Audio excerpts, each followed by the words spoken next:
4 மனைவியர் 34 பிள்ளைகள். பிள்ளைகளின் பெயர்கள் கூட தெரியாத அவல நிலை.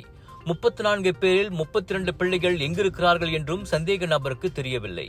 குளோபல் ஈக்வா நிறுவனத்திற்கு எதிரான விசாரணையில் தாங்கள் சந்தித்த காட்சிகளில் அதுவும் ஒன்று என தேசிய போலீஸ் படை தலைவர் தான் ஸ்ரீ ரசாருடின் ஹுசேன் கூறினார். இவ்வேளையில் குளோபல் ஈக்வா நிறுவனத்தின் சிறார் இல்லங்கள் ஆதரவற்ற குழந்தைகள் காப்பகம் என்ற போர்வையில் செயல்பட்டு வந்துள்ளன. பொது மக்களிடமிருந்து நன்கொடை திரட்டுவதை எளிதாக்கும் நோக்கில் அந்த ஏமாற்று வேலை நடத்தப்படுவதாக போலீஸ் படை தலைவர் சொன்னார்.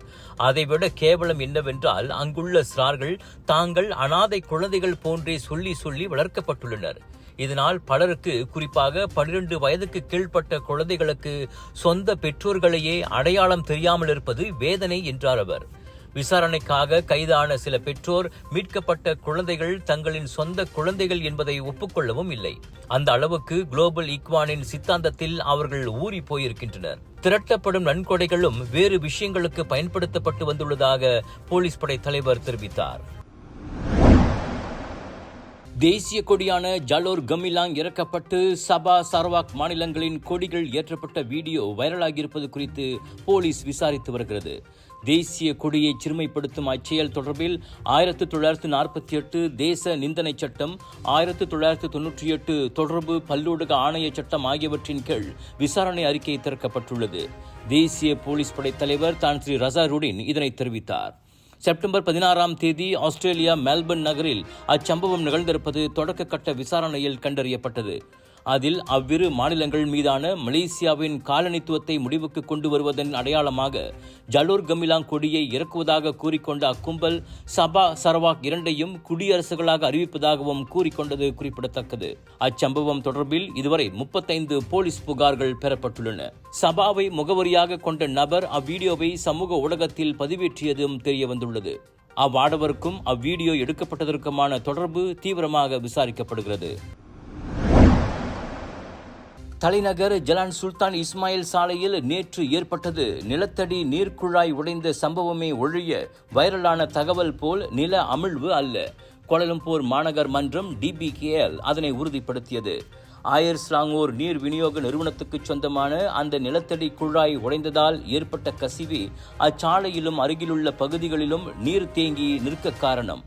நீரின் அழுத்தத்தால் உருவான சமச்சீரற்ற சாலையை சீரமைக்கும் பணிகள் நேற்று ஒரே இரவில் நடந்து முடிந்தன. இன்று அதிகாலை 5 மணிக்கெல்லாம் அப்பணிகள் நிறைவுற்று சாலை மீண்டும் போக்குவரத்துக்கு திறக்கப்பட்டது. ஜலான் ராஜா சூலானை நோக்கி செல்லும் ஜலான் சுல்தான் இஸ்மாயில் சாலையில் நிலம் உள்வாங்கியதாக கூறி ஒரு வீடியோ முன்னதாக வைரலானது.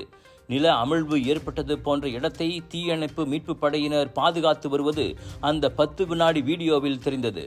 அதோடு சாலையில் தண்ணீரும் தேங்கியிருந்தது குறிப்பிடத்தக்கது.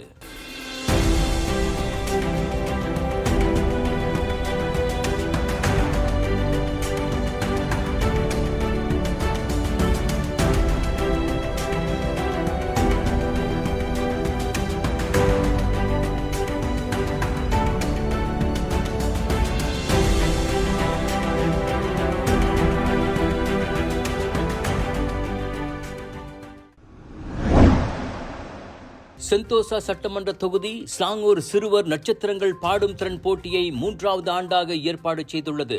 சிறுவர்களின் திறனை வெளிப்படுத்த மேடை அமைத்து தரும் உன்னத நோக்கில் இப்பாடல் திறன் போட்டியை தொடர்ந்து நடத்தி வருவதாக செந்தோசா சட்டமன்ற உறுப்பினர் குணராஜ் ஜார்ஜ் கூறினார்.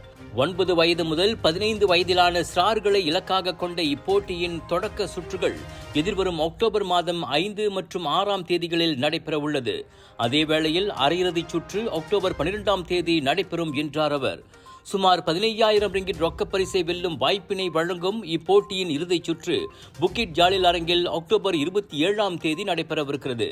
இப்போட்டியில் கலந்து கொள்ள இதுவரை 60 பேர் பதிவு செய்துள்ளதாக கூறிய அவர், பதிவுக்கான இறுதி நாள் செப்டம்பர் 29ஆம் தேதி வரை என்றார். ஆர்வமுள்ளவர்கள் உடனடியாக தங்களின் பங்கேற்பை பதிவு செய்யுமாறு அவர் கேட்டுக்கொண்டார். கெடால் லங்காவியில் காலடியில் விழுந்த கைபேசியை எடுக்க முயன்ற காரோட்டி தவறுதலாக எண்ணெயை அழுத்தியதால் கார் கடைவரிசையை மோதியது. அச்சம்பவம் ஜலான் பந்தாய் சின்னாங்கில் நேற்று நண்பகலில் நிகழ்ந்தது. அதில் பாதிக்கப்பட்டது லோரோங் சுல்தான் அப்துல் ஹமீட் 2 உள்ள துணிக்கடையாகும். துணிகளுக்கு மத்தியில் அந்த வெள்ளை நிற புரோடுவா எக்ஸியா கார் நிற்கும் புகைப்படங்கள் வைரலாகியுள்ளன. காரோட்டி ஓர் உள்நாட்டவர் என்றும் தெரிவிக்கப்பட்டது. எனினும் அதில் எவருக்கும் காயம் ஏற்படவில்லை.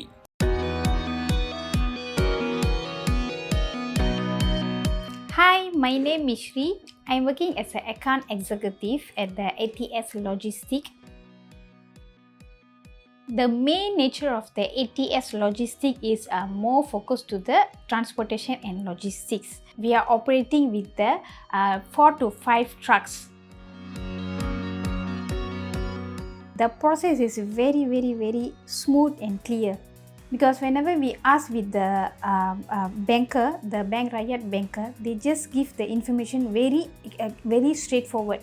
Request the information, just a simple information only. So that is the SSM, some documentation, and all the supporting documents. So this is the process. It took just 1 to 2 weeks only. They just contact with us, and we get the result of the Brief I financing. Whenever you are trying to get a financing, you don't go to any wrong platform, because nowadays the negative people are around of us. First of all, I would like to thanks to Bank Rakyat and also Dato Ramanan, because Dato Raman giving us so much of the opportunities to our communities. Terima kasih Bank Rakyat. Bank Rakyat, bank pilihan anda.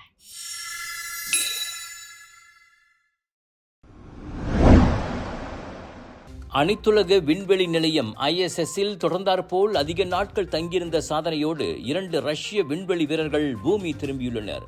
Oleg கொனோனென்கோ, நிக்கோலாய் சாப் இருவரும் மொத்தமாக 374 நாட்கள் ISS-இல் தங்கியிருந்தனர்.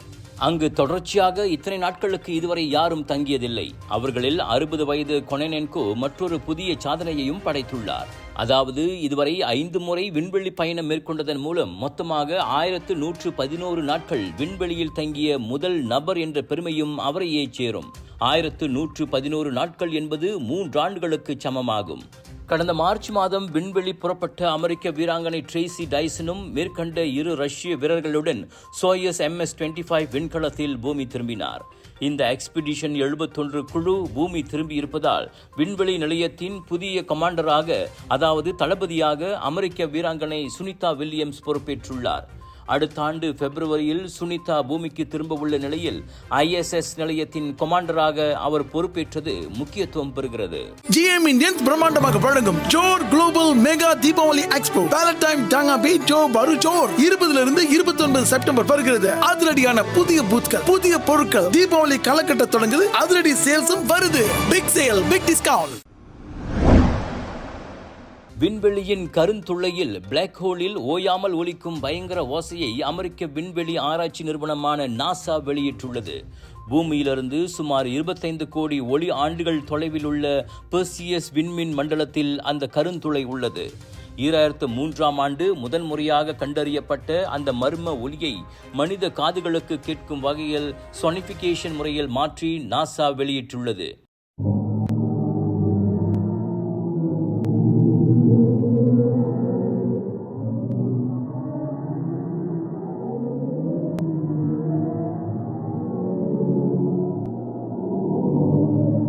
NASA வெளியிட்டுள்ள வீடியோவில் கருந்துளையில் இருந்து வெளிப்படும் சத்தத்தை கேட்க முடிகிறது.